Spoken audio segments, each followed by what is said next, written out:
Hey everybody, it's Jim Hiles. It's Tax Tuesday. A few months left in 2021. Here are a couple tax benefits you might want to look at. Again, a lot of this is going to depend on your income tax situation, your income levels, and things like that. But if you've got workplace benefits, make sure you make those contributions to your 401k plans. These are tax deductible.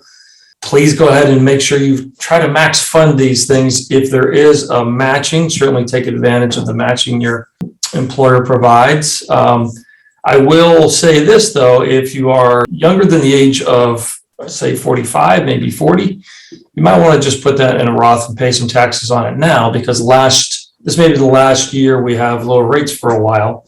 And the money, once they put that into the Roth 401k, at least under present law, should grow tax free, tax exempt. And when you take it out, it'll be also tax exempt, and there's no required minimum distribution. So younger folks, I don't know if I'd worry about the tax tip for that purpose today, but for the older folks, you might want to just go ahead and make sure you max this thing out. This is a income tax reduction technique.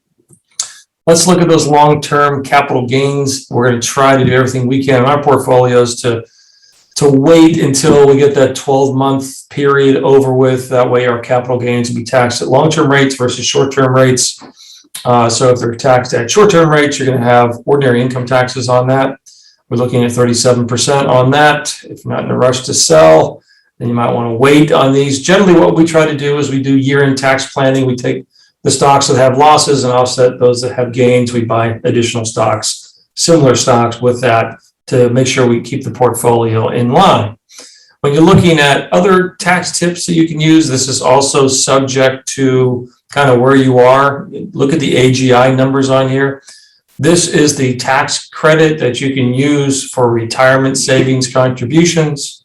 It's a saver's credit, they call it. It's up to $1,000, $2,000 for a married couple.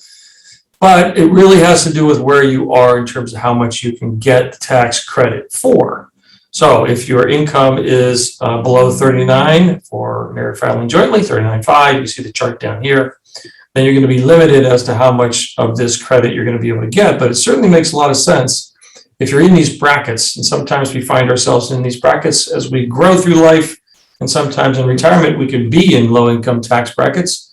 Then these things might make some sense, at least taking advantage of it as best you can with your tax rate. So 3 tax tips, depending on where you are. Join us next Tuesday. Got some more for you. Thanks. Bye.